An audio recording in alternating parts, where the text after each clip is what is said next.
जब आप सरल आवर्त गति यानी सिंपल हार्मोनिक मोशन के बारे में बात करते हैं तो कुछ शब्दों की समझ होना बहुत ज़रूरी है। आपकी किताबें और शिक्षक इन शब्दों का बार बार प्रयोग करेंगे और अगर आप इन शब्दों से भली भांति परिचित नहीं हैं तो आपको सरल आवर्त गति ठीक से समझ नहीं आएगी। तो पहला शब्द जो आपको जानना चाहिए वह है आयाम यानी एम्पलीट्यूड।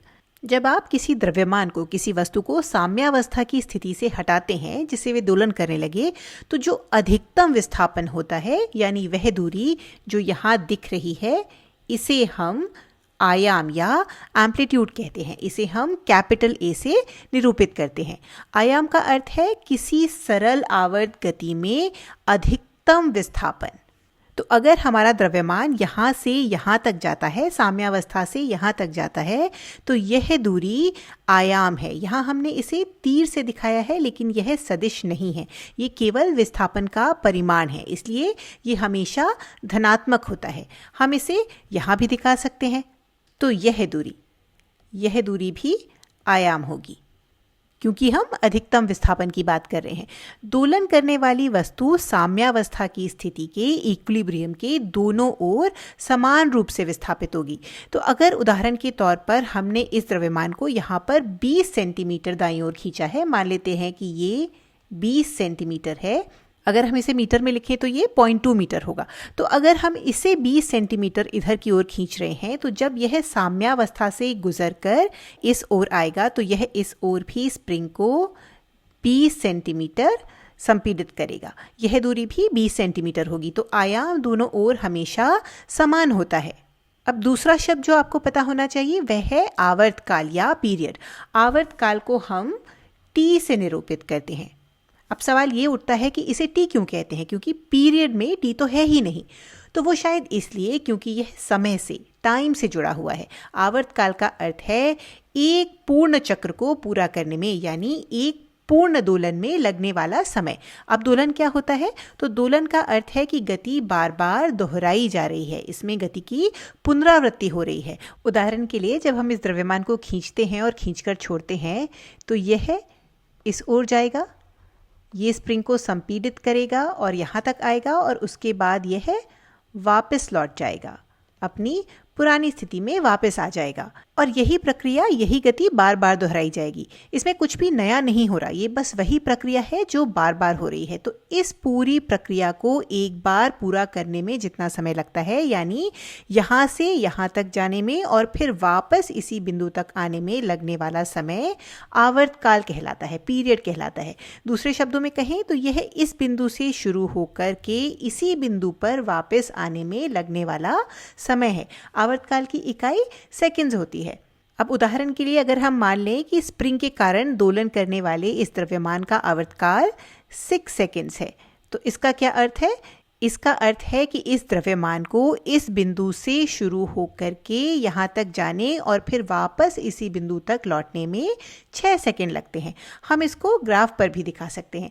असल में इसे ग्राफ पर दर्शाना ज़्यादा आसान होता है और ये अधिक साफ भी दिखता है। अगर हम यहाँ पर इसी गति को बार बार आगे पीछे दिखाएंगे तो ये थोड़ा जटिल हो जाता है, देखने में उतना अच्छा और साफ नहीं दिखता। तो चलिए इसे एक बार ग्राफ पर दिखाते हैं। ये ग्राफ क्षैतिज स्थिति x को समय t के फलन के रूप में दर्शाता है। इस ग्राफ में समय हमेशा क्षैतिज अक्ष पे होता है, x अक्ष पर होता है, और द्रव्यमान की स्थिति यानी x ऊर्ध्वाधर अक्ष पे, वर्टिकल एक्सिस पे होती है। अब आप सोच सकते हैं कि हम यहाँ क्षैतिज स्थिति की बात कर रहे हैं, तो हमने इसे क्षैतिज अक्ष पर क्यों नहीं रखा? क्षैतिज स्थिति को अगर हम क्षैतिज अक्ष पर रख लेते तो ज़्यादा सही रहता है ना। लेकिन बहुत समय पहले वैज्ञानिकों ने ये तय किया कि हम समय को हमेशा क्षैतिज अक्ष पर रखेंगे, ये फिक्स्ड है। तो यदि आप समय के साथ किसी भी अन्य चीज़ का ग्राफ बनाएंगे तो वह y अक्ष पर जाएगा, दूसरी चीज़ y अक्ष पर जाएगी। अब साम्यावस्था की स्थिति में x बराबर 0 है। यह वह स्थिति है जिसमें इस द्रव्यमान पर लगने वाला नेट बल 0 है और इस स्थिति में यहाँ पर केवल एक बल है जो इस स्प्रिंग के द्वारा लगाया जा रहा है। ये F स्प्रिंग, ये हमारा बराबर होता है -k x के, और ये तभी 0 होगा जब x 0 हो। तो यह साम्यावस्था की स्थिति इस ग्राफ में वास्तव में यह लाइन है, x एक्सिस पे है। अब अगर द्रव्यमान को दाईं ओर खींचा जाए तो यह ग्राफ पर ऊपर जाएगा क्योंकि हम धनात्मक क्षैतिज दिशा की ओर बढ़ रहे हैं, और अगर द्रव्यमान को बाईं ओर खींचा जाए या यह बाईं ओर जाए तो यह ग्राफ पर नीचे की ओर जाएगा क्योंकि अब हम ऋणात्मक क्षैतिज दिशा की ओर बढ़ रहे हैं। तो उदाहरण के लिए मान लेते हैं हम द्रव्यमान को पहले की तरह 20 सेंटीमीटर दाईं ओर खींच रहे हैं, तो हमारी प्रारंभिक स्थिति इस ग्राफ पर 20 सेंटीमीटर होगी। हम इसे यहाँ कहीं मान लेते हैं, ये हमारा 20 सेंटीमीटर है।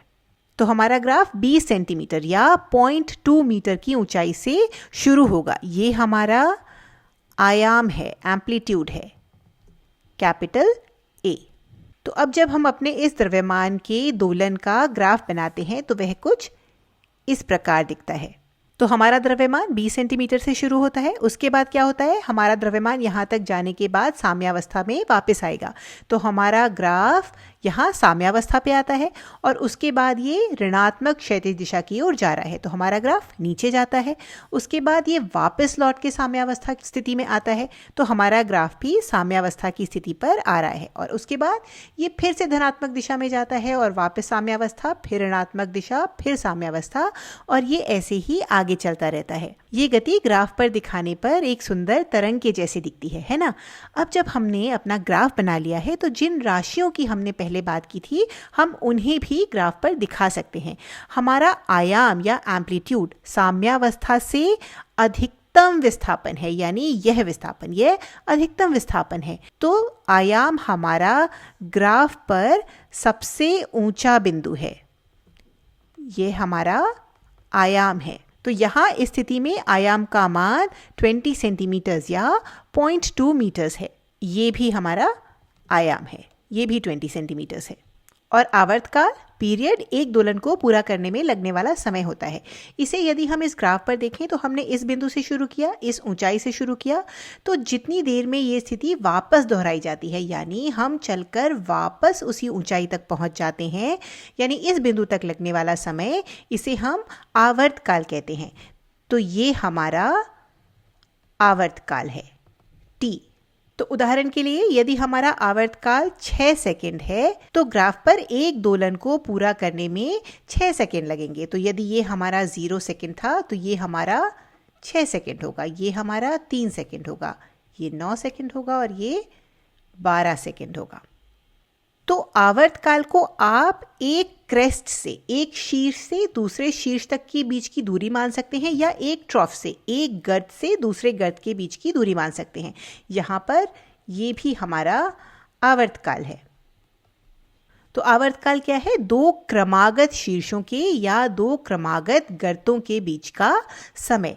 यदि हम साम्यावस्था के पदों में बात करें तो इस साम्यावस्था से इस साम्यावस्था तक, यानी ये दूरी, ये भी हमारा आवर्तकाल होगी।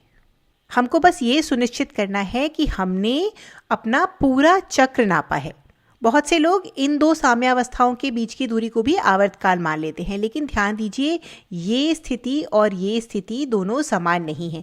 यहाँ पर हमारा बिंदु ऊपर की ओर जा रहा है जबकि यहाँ पर हमारा बिंदु नीचे की ओर आ रहा है, तो ये दोनों स्थितियां समान नहीं है। तो इस बात का विशेष ध्यान रखें कि दो क्रमागत साम्यावस्था बिंदुओं के बीच की दूरी आवर्तकाल नहीं होती है।